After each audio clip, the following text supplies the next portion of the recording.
Hello and welcome. These are horse racing selections for Thursday, the 6th of April. I am Flat Cap Callum and I'm hoping you are all very, very well. All right, we're back again. We'll try again. It wasn't our day on Wednesday. I'll keep trying. I'm going to keep trying. I think maybe I should add in some new entertainment features or something like that. So just to mix it up a little bit from the amount of losing days that we're having at the moment, just to provide somebody with some more entertainment value. We'll get into Thursday's bet shortly. It is a £20 day on Thursday. I've stretched it to 5 bets. I've made it quite an interesting day for those people who like lots of bits to have a look at and follow. So it's an interesting day for Thursday, £20. So it's normal stake day. So I'll go through how we got on Wednesday first, and at the end a very small golf update, more weather based than anything else. All right, so Wednesday I got it as 20 on 9.54 back. If you're on with a bog bookie, then you should have done a bit better than that, but albeit it would still have been lost day. So we started here. Susie Connoisseur was really, really disappointing. Tin Fandango likewise, and the other two were a bit riskier, but they were rubbish. So all in all, bet one was pretty awful. Bet two, it wasn't much better. Group 1 Power actually came 11th, so I said it'll make a frame or come last, and it would be mid-pack. I think 11th is probably mid-pack, so I think that's fair to say that one that was wrong. Power Under Me, I think was 4th. Patrick Street ran a nice race and placed after being backed in 12 to 1 with a small rule 4. And then Fire Coal was really, really poor. So a single in the lucky 15 back there with Patrick Street. Bet 3. This was the one that one of the two that fared us better. Gunrunner Cash, no good. Jon Snow ran a great race. Can't believe that drifted to 33 to 1. There's not many of my selections that tend to do that. I didn't think it was a shortener, but double the price. So well done if you ended up with Bog and you got 33s on Jon Snow. West End Boy went the other way and that got backed into 7 to 1. And then No Tonic was poor. So a place double on bet 3.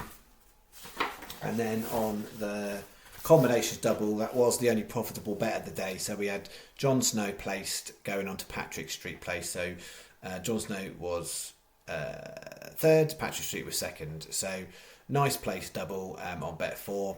But all in all, not enough for us to have a successful day. So that was those. And then just a word before I go through Thursday. So there's some interesting races for Thursday, and I've not gone bigger than one on the one that people might expect, which I do is the case sometimes. So there's a couple of handicaps at Wetherby, and I think there's one at Bellestown where they're particularly favourable in terms of 5 places, most bookies, 16, 17, 18 runners, that kind of thing. I just didn't really like the read of them for slightly different reasons. The Bellestown one, just wasn't massively keen, so I didn't want to go big on it. So I picked a horse, but didn't want to go big on that one. And the Wetherby ones, the first one I didn't really find very much, so I went for a more solid one. The second one, which I'll get to it, but when I get to the times, was much more of a case of there was lots in there that you could argue a case for at big prices, but equally the front market looked pretty solid too. So I've gone safer and not gone big on those. So where I have got more stake for Thursday is Southwell. I quite like the look of the Southwell meeting in terms of how I read the form and pick horses. That's where I've put a little bit more focus. All right, so let's spin you through the £20 staking plan for Thursday. Starting off with a Chelmsford bet. Now, this is a slightly higher price win Trixie than you usually see me do, and I've also stuck a treble on it too, an each way treble. So we've got the 210 Chelmsford Simply Gorgeous 17 to 2. The 355 Chelmsford Wink Levi at 4s, and the 540 Chelmsford Pledge of Peace, which I've taken a few times, at 7s. So what you've got is on those front two, 7 runners, Coral, 365, Sky Hills and Betfred are all major bookies paying 3 places on those. So if you're doing it tonight, then you just accept the odds that you've got. If you're doing it in the morning and you're getting bog, then Coral, 365, Betfred at the right time, is where you are better off with these, because you'll get the bog, and you get the 3 places. So they're the best 5 bookies. So I've done it as a 50p win Trixie and a 40 pence each way treble. So it's 280 is the bet. So yeah, it's a nice value one. I mean, yeah, I'd be delighted if we got 3 winners for that one. That would be absolutely dreamy. But we'll see. I think they're all overpriced from a win perspective. So we'll have a go. Just on a word on that, on terms of bog, it's just night before. It's pretty much gone now. So Coral are one of the outliers where you offer bog the night before, but they often don't let you actually place the bet down as a multiples bet. So have a look with that. I haven't tried whether or not Corals will let you do it. Might do for a bet like that. But yeah, Bet365 now are only doing bog in the morning, as are most of the bookies that do it. So it's just getting less and less and less. If anyone's got any other betting accounts they know allow bog the night before, I've got an old account which I've talked about a few times now, not for a while, which is one of the major bookies that doesn't allow bog the night before. But for whatever reason, the old account that I've still got, and it still seems to let me use this account, it gives me bog the night before. It's one of those ones where it just seems it's a bit of an anomaly account where I don't really quite understand how it's not been restricted, and how it's still got bog the night before. It's still usable. I still don't have any restriction on it for this particular account, but it's not a bookie that because I've gone through this a few times on the channel in the history of saying, well, I've got this account and I've got bog the night before, and I thought everyone else did, but no, they don't. So generally speaking, it looks like Coral's the only one, but if anyone's got any better knowledge than that, then feel free to correct me. All right.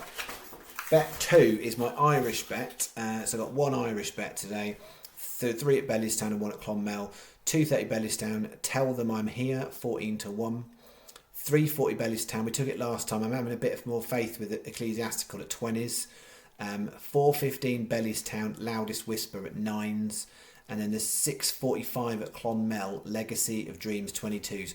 Flag if you've got 365, that's 33-1 night before, currently at the time of making this video. So well worth a single at 33s, I think, on Legacy of Dreams. 18 pence each way, lucky 15 on this one. Sky Best, then 365 or Paddy, you will get bog with them in the morning, not the night before anymore. So yes, but I guess as a general rule, just to reiterate, I've said this many times, most of my horses end up being shorter than the price I put up, whether that is I put them up the night before or whether that's in the morning, because I'm reading the market and some of the judgment I make is the value in the market. So as much as bog can be really helpful, and it's, you know, it's a good thing, extra places on my bets win over on bog. That isn't how it is in real life necessarily. I would say it really depends on your style of betting, but for me, extra places beats bog, because I can read the market and I can, you know, a lot of what I put out will get shortened up. So if you're backing blind, bog is a particularly helpful thing, because statistically speaking, you know, it should be around 50% of the horses that you back you might need bog for, depending on how you read the form. All right, bet 3 is this. So as mentioned, the Wetherby ones are a bit safer. I don't mean to say safer. On form-wise, they look more solid. They are low risk, lower value than something else I could have taken that I felt was riskier. So we've got 4.20 Wetherby, Rumble B at 15-2, 4.55 Wetherby, Tango Bay at 7s, then the 6.30 Southwell, Plastic Paddy at 18s, and 8 o'clock Southwell, Gunnerside 9s.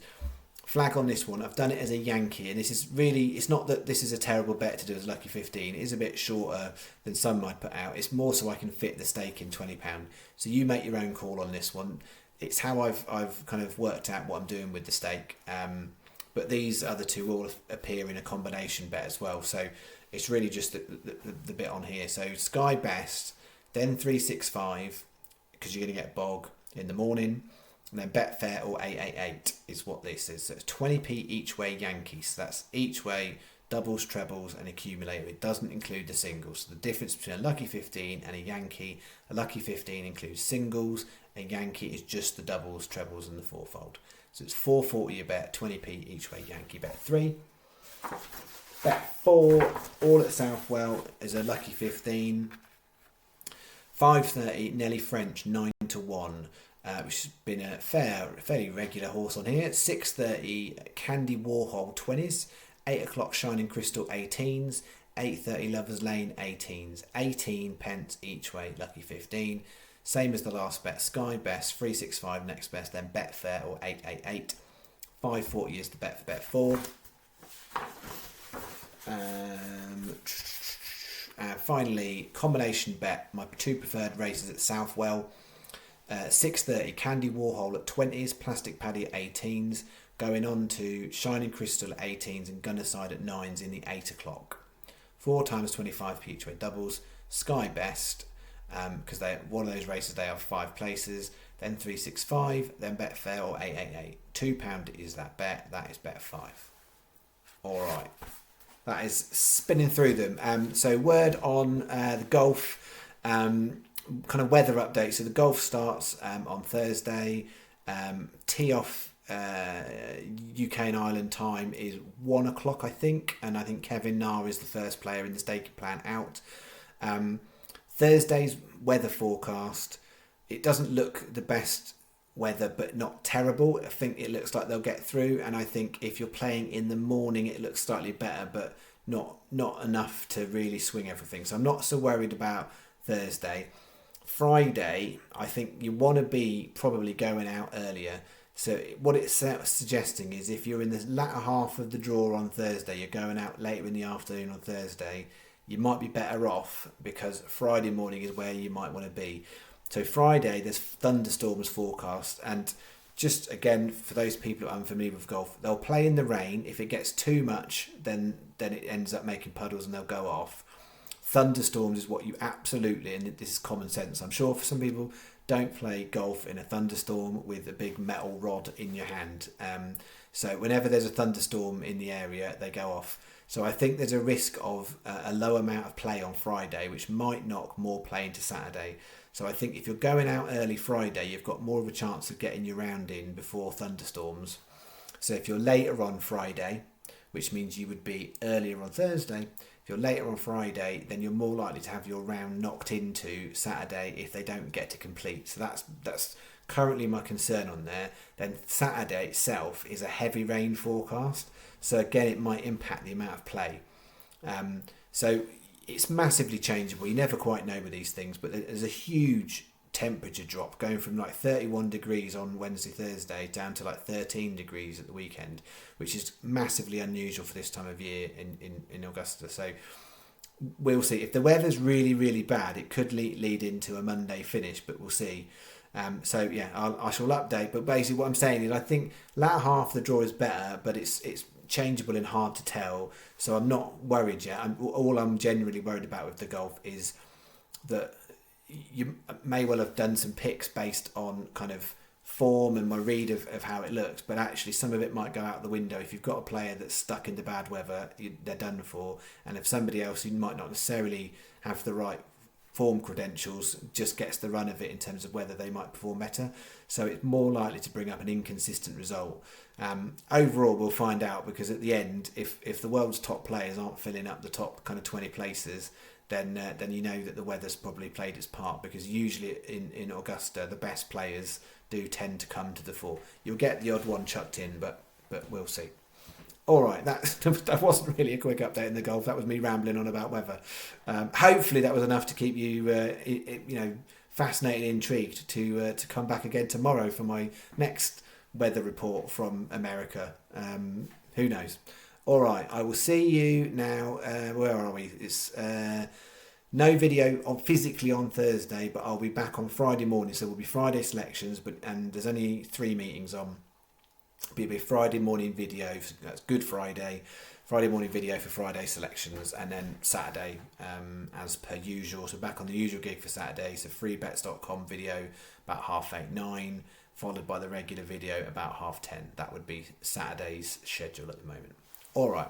Thank you very much. See you Friday morning. Bye-bye.